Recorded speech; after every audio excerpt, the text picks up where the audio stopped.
Saat ditinggal ibu, umurku masih 8 tahun. Sepulang sekolah, aku membantu bibi berjualan jajanan di pasar sampai sore hari.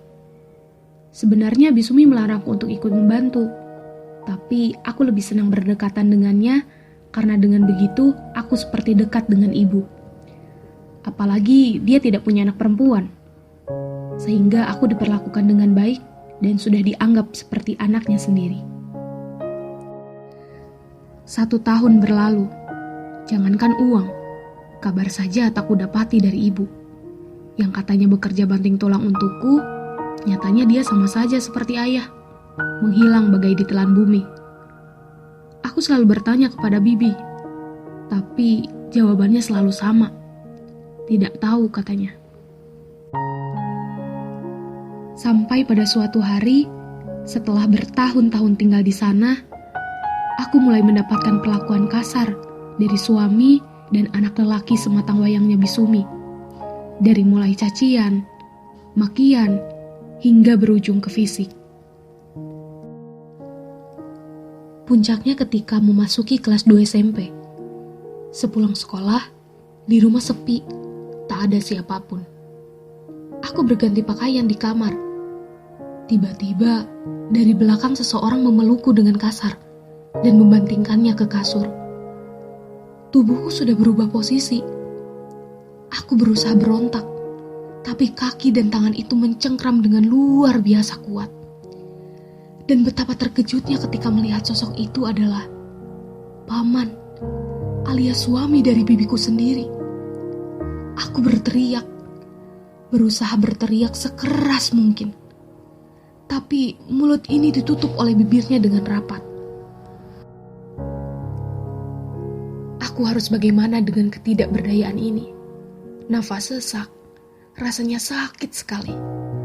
Tubuhku ditindihnya dengan kuat. Semakin aku meronta, pria itu semakin buas memangsa. Ibu, tolong. Aku lemas, semakin lemas tak bertenaga. Penglihatanku berkunang-kunang, hingga pada akhirnya semua berubah menjadi hitam. Dalam keadaan mata tertutup, kurasakan ada jari-jari yang merayap di atas wajahku. Aku segera bangun. Tanpa menoleh, kakiku langsung berlari ke arah sudut kamar, lalu memeluk lutut. Rati, kamu kenapa, nak? Kamu sakit? Dari siang sampai malam begini tidurmu lelap sekali. Apakah kamu sakit, nak? Aku menegahkan kepala. Terlihat Bisumi mendekat dan mengusap rambutku dengan lembut. Aku menangis sejadi-jadinya. Bibi memeluk dan terus bertanya kenapa. Jawabku hanya diam. Selama ini, aku selalu merahasiakan perlakuan kasar anak dan suaminya. Tapi untuk kali ini, apa harus jujur saja? Tapi Bisumi terlalu baik dan dia sangat mencintai laki-laki jahat itu. Apa akan menyakiti hatinya dengan mengadukan segala perlakuan mereka? Atau malah Bisumi akan mengusirku? Trauma, bingung, dan perasaan takut bercampur menjadi satu. Tidak ada yang bisa kulakukan selain mengunci mulutku rapat-rapat. Aku mengangguk dan meminta maaf seraya berkata, kepalaku sangat pusing sedari siang tadi. Bisumi meletakkan punggung tangannya di keningku dan menyuruhku untuk segera makan. Dia menuntunku ke dapur. Kulihat paman sedang menikmati makan malamnya. Dia melihatku, lalu menawari makan tanpa ada perasaan bersalah sedikit pun. Aku sungguh benci laki-laki itu. Tiba-tiba, tangan bergetar hebat, sehingga piring yang sedang kupegang jatuh pecah sampai belingnya berserakan di lantai. Tidak apa-apa, nanti bibi yang bereskan. Kamu ke kamar lagi saja ya. Aku menuruti perkataan bibi. Segera aku berlari ke kamar dan langsung menyelimuti tubuh dengan sempurna, tanpa celah meski agak sedikit sesak. Di balik selimut yang membungkus tubuh, air mata berhamburan keluar. Mengingat ibu dan ayah yang tidak tahu di mana. Meratapi kejadian siang tadi yang sangat menyakitkan. Namun, sedikit pun tidak bisa berbuat apa-apa. Ingin rasanya mengadu, tapi tak punya tempat. Tak ada ruang yang dapat disinggahi kala itu.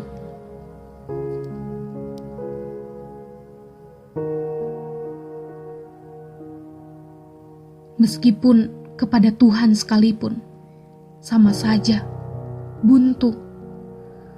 Tuhan tak pernah mendengar segala keluh kesah. Menjumpainya sehari sebanyak 5 kali bahkan lebih. Ternyata tak membuahkan hasil. Sebaliknya, ia malah memberikan cobaan berat kepada remaja lemah seperti diriku. Semenjak kejadian itu, mungkin karena aku bungkam, paman terus memperlakukanku dengan seenaknya. Tidak hanya itu, anak lelakinya yang bodoh itu pun mulai berani menyentuhku. Pernah, suatu hari aku ingin mengadukan ini kepada Bisumi, karena aku sudah tidak tahan. Tapi, si Anton memakiku lalu bilang, "Kau sudah tidak perawan saja belagu. Sana adukan kepada ibu. Akan kuadukan juga bahwa kau tidak perawan." Hati retak, ingin berontak, tapi tak punya kuasa. Aku selalu menjaga kesucianku di luar sana. Tapi ternyata malah orang-orang terdekat yang merenggutnya. Terkadang rasa ingin bertanya, kenapa Bisumi masih mempertahankan laki-laki bejat seperti itu?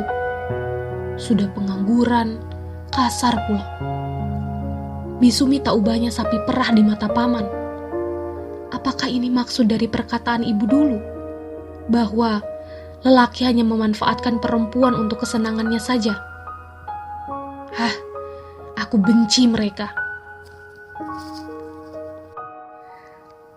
Bertahun-tahun merasakan hal ini, hingga suatu saat Bisumi memergoki kelakuan tidak manusiawi si Bandi, pamanku. Saat untuk kesekian kalinya, dia akan memperkosaku. Aku berhasil menggigit tangannya hingga berdarah, lalu beranjak pergi meninggalkannya yang kesakitan. Sambil menangis, kebetulan Bibi kembali ke rumah karena ada yang tertinggal. Aku menceritakan semuanya. Bisumi meneteskan air mata dan bertengkar hebat dengan paman. Setelah kejadian itu, mereka bercerai. Tak sampai di sana, rasa sakit dan kekecewaan yang dirasakan Bisumi. Ia harus menerima kenyataan bahwa anak lelaki semata wayangnya dipenjara karena diketahui mengedarkan narkoba. Aku merasa bersalah karena telah membuat hati Bisumi hancur. Tapi harus bagaimana lagi? Aku juga sama. Terluka. Bahkan ketakutan itu membekas hingga menjadikan trauma. Namun, semua ini adalah takdir. Takdir Tuhan yang tak pernah berpihak pada makhluk bernama perempuan. Beberapa minggu setelah itu, aku mendapat kabar bahwa ibu akan segera pulang. Ibu yang mana? Rasanya sudah lama aku tak punya sosok ibu, apalagi ayah. Bagiku, mereka telah tiada. Mereka telah terkubur bersama kenangan pahit selama 12 tahun ini. Luka yang harus aku derita, kekecewaan, harga diri, tubuh, semuanya tak ada yang tersisa kecuali rasa sakit yang berkarat. Haruskah aku menerima orang itu kembali? Ratih, seseorang menepuk pundakku berkali-kali. Aku terbangun dari kenangan yang menyakitkan. Kulihat sekitar mulai sepi. Yang ada hanyalah Bisumi dan sosok perempuan yang bertahun-tahun menghilang. Suasana menjadi hening. Kami saling diam, merasa asing, antara satu sama lain.